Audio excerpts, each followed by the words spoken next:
안녕하세요. 소율이문답 세 번째 강의 시작하도록 하겠습니다. 지난주 예습한 것처럼 오늘 세 번째 강의는 하나님에 대해서 네 번째부터 여섯 번째 질문을 통해서 살펴보도록 하겠습니다. 먼저 우리가 하나님을 아는 지식에 관한 내용들을 좀 살펴보려고 하는데요. 하나님을 아는 지식이 과연 어떤 모습으로 우리에게 나타나는가? 우리의 믿음의 대상은 하나님이시죠. 그러므로 우리가 하나님을 아는 것은 바른 신앙 생활을 하는데 아주 중요합니다. 성경은 하나님이 어떤 분이신지 우리에게 소개하고 있죠. 먼저 이 하나님을 아는 지식이 우리에게 필요한가 하는 그 필요성에 대해서 먼저 살펴보도록 하겠습니다. 잠언서 9장 10절 말씀은 여호와를 경외하는 것이 지혜의 근본이요 거룩하신 자를 아는 것이 명철이다 라고 말씀하고 있습니다. 하나님을 경외하고 하나님을 아는 것이 지혜요 명철이다 라고 말하고 있는데요. 하나님의 존재에 대해서 알지 못할 때 우리는 세계의 존재, 또 인생의 목적 이런 것들을 바르게 찾아가기가 어렵습니다.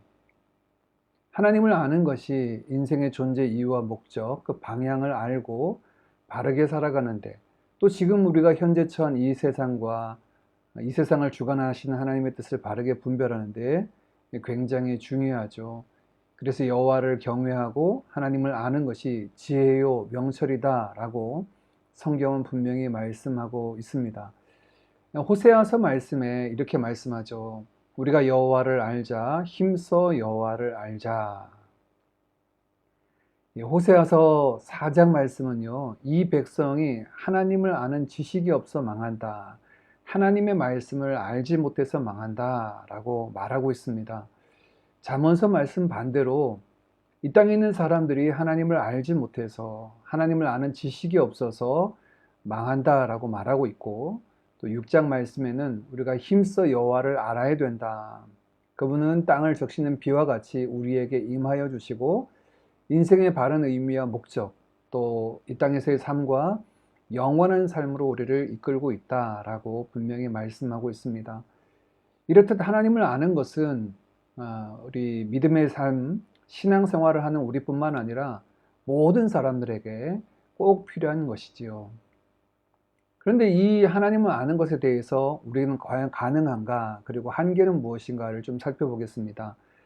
로마서 1장 19절에는 하나님을 알만한 것이 그들 속에 보임이라 하나님께서 이를 그들에게 보이셨다라고 말씀합니다. 하나님을 알만한 것을 하나님께서 사람들 속에 두셨는데, 종교개혁자 칼빈은 이것을 종교의 씨앗 또는 종교성이라고 이야기합니다. 사람들이 있는 곳에는 다 이런 종교에 대한 성향들을 가지고 있는데요. 아프리카 밀림 오지에 가도 그 속에 살고 있는 사람들이 종교, 그 종교의 내용은 뭐 짐승이나 바위나 또는 오래된 어떤 고목들을 섬기는 모습이긴 하지만 종교의 형태를 가지고 있음을 알 수 있습니다. 왜냐하면 하나님을 알만한 것을 그들에게 보이셨기 때문이죠. 그런데 우리가 지난 달에 살펴봤던 것처럼 이것에 문제가 생겼습니다. 우리에게 있는 죄가 하나님을 알만한 것을, 하나님을 바르게 알지 못하도록 지금 가로막고 있는 거죠. 보아도 보지 못하고 들어도 듣지 못하는 이런 상태가 지금 우리의 상태가 되었습니다. 하나님을 알고자 하는 건 종교성은 있지만 하나님을 제대로 알 수 없어서 하나님께서 우리에게 보여주셔야지만, 즉 하나님께서 계시를 통해서 우리에게 자기 자신을 나타내 주시고 알려주셔야지만 우리가 그 하나님을 바르게 알 수 있다라고 우리가 지난달에 함께 나누었죠. 그렇다면 여러분, 우리가 하나님께서 하나님 자신을 우리에게 알려주실 때 하나님을 다 알 수 있을까요? 욥기 말씀에는 이렇게 말씀합니다. 내가 하나님의 오묘함을 어찌 능히 측량하며 전능자를 어찌 능히 완전히 알겠느냐. 하늘보다 높으시니 내가 무엇을 하겠으며 술보다 깊으시니 내가 어찌 알겠느냐. 그의 크심은 땅보다 길고 바다보다 넓으니라. 예, 그렇습니다. 성경을 통해서 하나님께서 자기 자신을 우리에게 보여주셨지만 사실 우리가 하나님을 다 아는 것은 불가능합니다. 왜냐하면 하나님께서는 무한하시고 우리는 유한한 존재이기 때문에 그렇죠. 여기서 우리가 좀 주의해야 될 것이 하나가 있습니다. 하나님을 다 알 수 없다라고 하는 것이 하나님을 알 수 없다라고 하는 불가지론을 이야기하는 것은 아닙니다. 혹 어떤 분들은 하나님을 다 알 수 없기 때문에 우리가 하나님을 아는 것은 불가능하다라고 이야기하는데요. 아닙니다. 하나님을 다 알 수 없지만 하나님께서 우리에게 자신을 보여주시는 것만큼은 우리가 알 수 있죠. 하나님 전부를, 하나님 모두를 다 아는 것은 불가능하지만 이것을 우리가 보통 불가해성이라고 이야기합니다. 하나님을 다 이해할 수 없지만 하나님이 보여주시는 것 안에서는 우리가 이해할 수 있죠. 또 하나님께서 우리에게 하나님을 알고 믿고 구원에 이르고 영생의 삶을 누리기에는 충분하도록 자기 자신을 보내주셨습니다. 자, 이 모든 것들을 우리는 뭐라고 이야기하냐면 계시의 의존성이다라고 말씀하고 있어요. 우리는 하나님을 알고 하나님을 경유하는 믿음의 삶을 사는데 이 모든 것들은 하나님이 보여주시는 만큼 하나님이 보여주신 그 안에서만 가능합니다. 우리 기독교의 신앙은 계시 의존적인 신앙이죠. 하나님 말씀을 통해서 그 하나님을 알아갑니다. 우리가 간혹 교회 안에서 본인의 경험, 느낌, 생각, 판단을 통해서 하나님에 대해서 말하는 경우들이 있는데 때로 우리가 우리의 삶 가운데 역사하신 하나님을 느낀 것, 또 경험한 것을 나눌 수는 있지만 그것을 통하여서 하나님은 이런 분이다 라고 정의하기가 어렵습니다. 그렇게 나간다면 하나님을 아는 것은 제각각이 될 것입니다. 어떤 사람은 이 모양의 하나님, 또 다른 사람은 다른 모양의 하나님을 알고 하나님이 이런 분이다 라고 이야기할 것이기 때문에 그렇죠. 우리가 하나님을 경험하는 모습은 다 다를지라도 그 하나님은 동일한 참 하나님이시죠. 그것이 가능한 이유는 계시 의존적인 신앙 때문에 그렇습니다. 그래서 우리는 항상 성경에서 말씀하신 하나님에 대해서 살피고 아는 것이 필요하죠. 하나님을 아는 것이 가능하지만 하나님 전부를 다 알 수는 없다. 한계가 있다라고 하는 것. 그러나 그 한계가 있음에도 불구하고 하나님이 알려주시는 것은 충분하고 우리가 구원받기에 충분하고 하나님을 경외하고 사랑하기에 충분하다라고 말할 수 있습니다. 이 하나님을 아는 지식이 어떻게 우리에게 영향을 미치는가라는 것을 좀 살펴보겠습니다. 출애굽기 34장 6절 말씀에 여호와께서 그의 앞으로 지나시며 선포하시되 여호와라 여호와라 자비롭고 은혜롭고 노하기를 더디하고 인자와 진실이 많은 하나님이라. 예, 하나님을 안다라고 이야기할 때 우리는 어떤 것에 대해서 이야기하는 걸까요? 하나님의 무엇에 대해서 안다라고 이야기하는 걸까요? 예, 출애굽기 말씀에 의하면 하나님의 존재와 하나님의 성품에 대한 알미죠.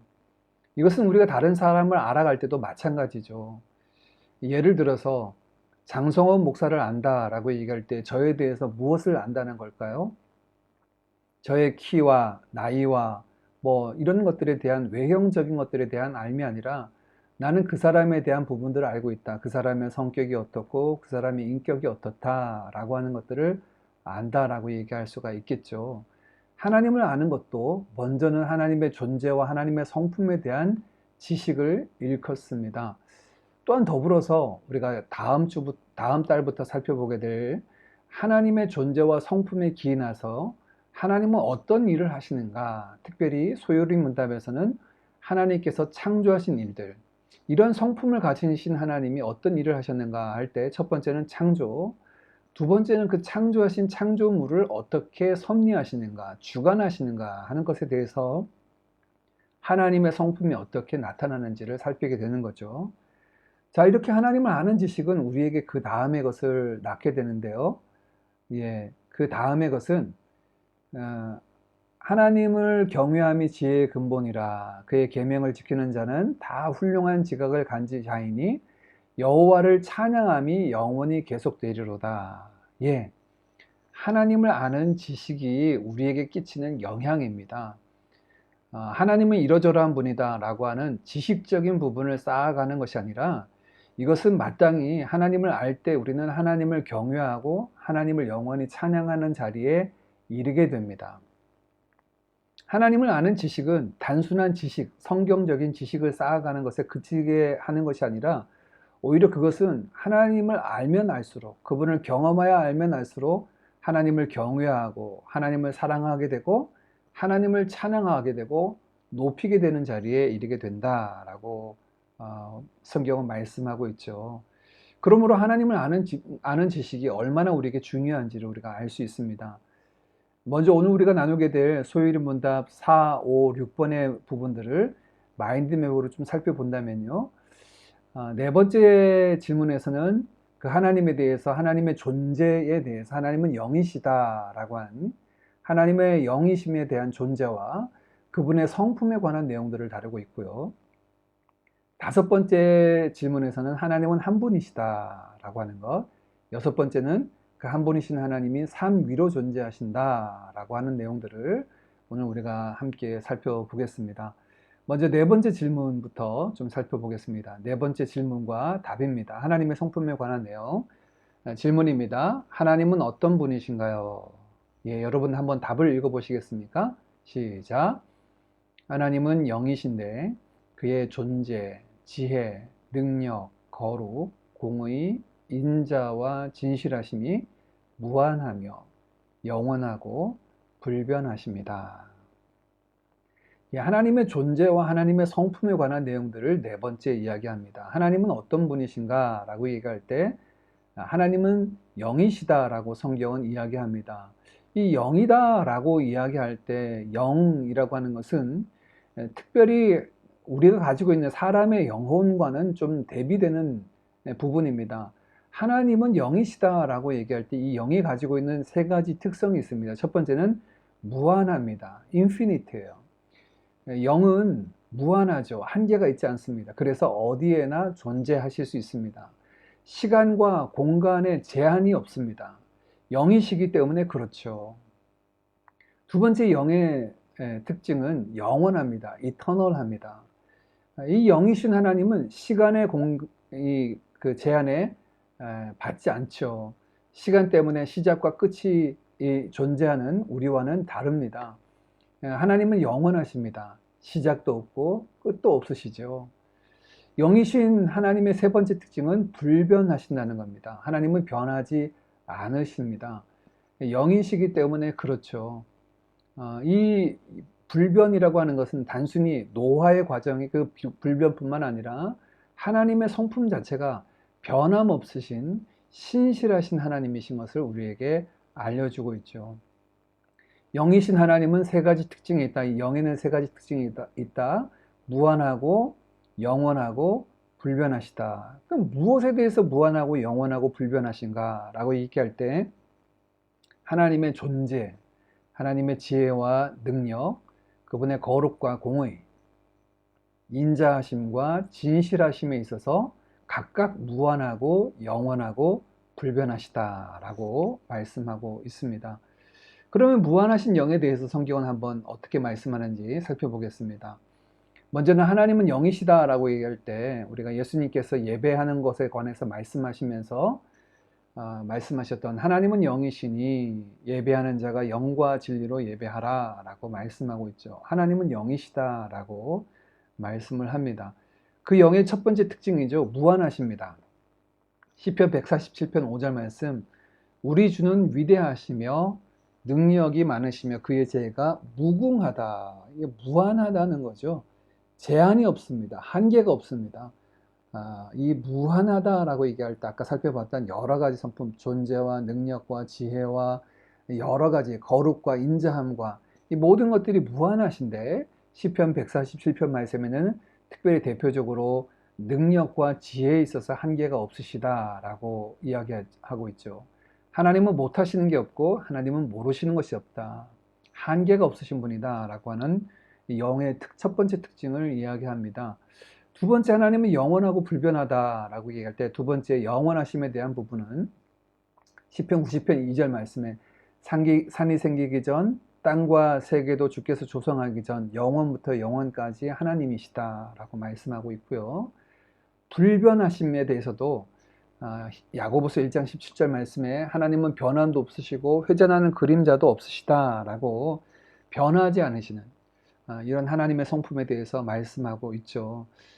여러분, 이 하나님의 성품, 무한하시기 때문에, 또 하나님은 영원하시기 때문에, 하나님은 변치 않으시기 때문에 우리가 정말 신앙생활을 할 수 있는 이유는 우리가 믿고 신뢰하는 이 하나님, 우리에게 약속을 주시고 약속을 주실 뿐만 아니라 그것을 성취하신 이 하나님이 한계가 없으시고 끝이 없으시고 변함없으시기 때문에 우리는 이분을 믿고 신뢰하고, 또 하나님께서 이루신 이 일에 대해서 우리는 소망을 갖고 기다릴 수 있게 되는 거죠. 자, 이 하나님의 이제 본질에 대해서, 본성에 대해서 유일하신 하나님에 관한 부분들, 다섯 번째 질문입니다. 하나님은 한 분 외에 더 계신가요? 그럼 대답을 한번 읽어보실까요? 시작. 살아계시고 참되신 하나님은 오직 한 분뿐이십니다. 예, 살아계신 참 하나님. 예, 하나님은 참 하나님이요 살아계시다라고 말씀합니다. 하나님은 존재하는데요, 죽은 하나님 또는 관계하지 않은 하나님이 아니라 살아계신 living and true God이라고 이야기합니다. living, 하나님은 살아계시다라고 말씀하고, 여기서 참이다라고 이야기할 때 에메트라고 하는 이 예레미야 10장 10절 말씀의 히브리어는 에메트라는 단어인데요, 우리로 쉽게 얘기하면 하나님은 살아계시고 리얼 하나님이다. 이거는 뭐 보통 우리가 생각하기에 어떤 하나님에 대해서 영향력, 어떤 우리에게 힘, 뭐 우리가 살아가게 하는 원동력, 이런 식으로 생각하는 분들도 있는데 아니라는 거죠. 하나님은 존재하시는 참 리얼 하나님이시다. living and true God이다 라고 이렇게 말씀을 합니다. 그렇죠. 하나님은 존재하시는데, 아까 살펴봤던 것처럼 영으로 존재하시는데 지금도 살아계시고 참, 그 존재가 참인 그 하나님으로 우리와 함께 계십니다. 그리고 그 하나님은 유일하시다, 한 분뿐이시다 라고 얘기하는데요, 신명기 6장 4절 말씀에 이스라엘아 들으라, 우리 하나님 여호와는 오직 유일한 하나님이시다. 예, 성경에서 하나님, 신에 대해서는 오직 유일한 하나님, 다른 신은 없다라고 분명히 선언하고 있죠. 우리가 사람들이 만들어낸 신, 이 헛된 우상들은 여러 신들을 이야기합니다. 그리스 로마 신화나 또는 사람들이 생각하는 여러 신들은 어떤 지역이나 민족 또는 어떤 위치에 따라서 신들이 존재한다라고 생각하는데, 그렇지 않습니다. 살아계신 참 하나님은 오직 한 분뿐이시다라고 성경은 분명히 선언하고 있죠. 이 하나님으로부터 모든 것이 비롯되었습니다. 자, 이 하나님에 대해서 우리 한 걸음 더 나아갔으면 좋겠는데요, 이 하나님은 삼위로 계시다. 우리가 삼위일체 하나님에 관한 내용인데요, 여섯 번째 질문입니다. 하나님의 신격에 몇 위가 계신가요? 예, 대답을 한번 읽어볼까요? 시작. 하나님의 신격에 삼위가 계시니 성부와 성자와 성령이신데, 이 삼위는 한 하나님이시고 같은 본질과 동등한 권능과 영광을 가지십니다. 예, 하나님은 한 분이신데 그 신격에 삼위가 계신데, 그 삼위를 각각 성부와 성자와 성령으로 일컫습니다. 이 삼위 하나님은 한 하나님이시고, 우리 다섯 번째 질문에서 봤던 것처럼 한 하나님이시고 본질이 같으시고 또 권능과 영광이 동등한 이퀄하신 분으로 한 하나님이시다라고 말씀을 합니다.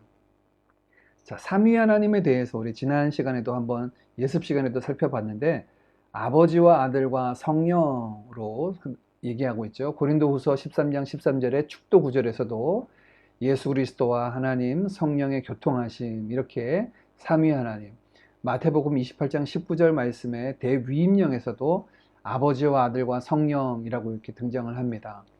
삼위는 우리에게 이 세 분 하나님이 어떤 관계에 계신가, 이 신격을 이야기하며 삼위로 존재하시는데, 삼위로 존재하신 이분들이 각각 어떤 관계에 있는가라고 하는 관계적인 용어로 우리에게 소개하고 있다라고 하는 것을 우리가 볼 수가 있죠. 삼위일체에서 어떻게 이 삼위로 계신 분이 한 본체를 이루실 수 있는가라고 얘기할 때, 이 삼위로 계신 분들이 서로 관계되어져 있어요. 아버지와 아들과 성령이라고 이렇게 분명히 관계적인 용어로 이야기를 합니다. 자, 이런 부분들은 또 우리 마지막으로 그 다음 부분을 설명하면서 같이 좀 살펴볼 텐데요. 이 세 분 하나님이 한 본체를 이루신다, 동일하시다. 우리 지난 시간에도 한번 살펴봤던 것처럼 요한복음 10장 30절, 요한복음 14장 9절 말씀, 또 요한복음 17장 5절 말씀에 예수님께서 친히 아버지와 나는 하나다, 아버지와 나와 함께 영원부터 창세전부터 영광을 가졌다라고 하는 말씀들을 통해서 동일하신 하나님이다라고 하는 사실을 분명히 밝혀주셨죠. 네, 그래서 우리는 이 하나님에 대해서 한 하나님이신 그분이 삼위로 존재하신다라고 하는 삼위일체에 대한 부분들을 고백하고 있습니다. 하나님의 본질, 하나님의 존재에 대한 부분들인데요. 우리는 이 부분에 있어서 삼신론을 배격합니다. 삼신이라는 얘기는 신이 셋 있다라는 거죠. 성부 하나님이 한 신이고, 성자 예수님이 또 다른 신이고, 성령 하나님이 또 다른 신이다라고 하는 삼신론도 우리는 배격합니다. 그렇다고 우리가 단일신론, 한 하나님이다, 한 분뿐이다 라고 하는 것도 사실 단일신론이라고 하는 것도 우리는 배격을 합니다. 삼위일체를 이해하기 위한 두 극단, 잘못된 이해를 지금 말씀드리는데요. 삼신론도 잘못된 것이고 단일신론도 잘못되었습니다. 저도 예전에 어려서부터 신앙생활할 때 잘못된 것들로 배웠는데요. 이 삼위일체에 대해서 소개하며 저는 이런 예를 들었습니다. 만약에 이제 교회 목사님을 예를 들어서 저는 목사이고 또 집에 가면 저는 아버지이기도 하고 또 저는 아들이기도 하죠. 저희 부모님에게는 아들이기도 하고 저희 자녀들에게는 아버지이기도 합니다. 제가 교회에 와서는 목사로 일할 때는 목사님으로 불리고 저희 부모님에게 가서는 아들로 불려지고 또 저희 자녀들이 볼 때는 아빠로 불려지는, 제가 어떤 관계에서 어떤 모습으로 나타나느냐에 따라서 불려지는 것이 다르다라고 하는 이런 것을 보통 우리가 양태론적 이단이다 라고 이렇게 모달리즘이라고 이야기를 하는데요.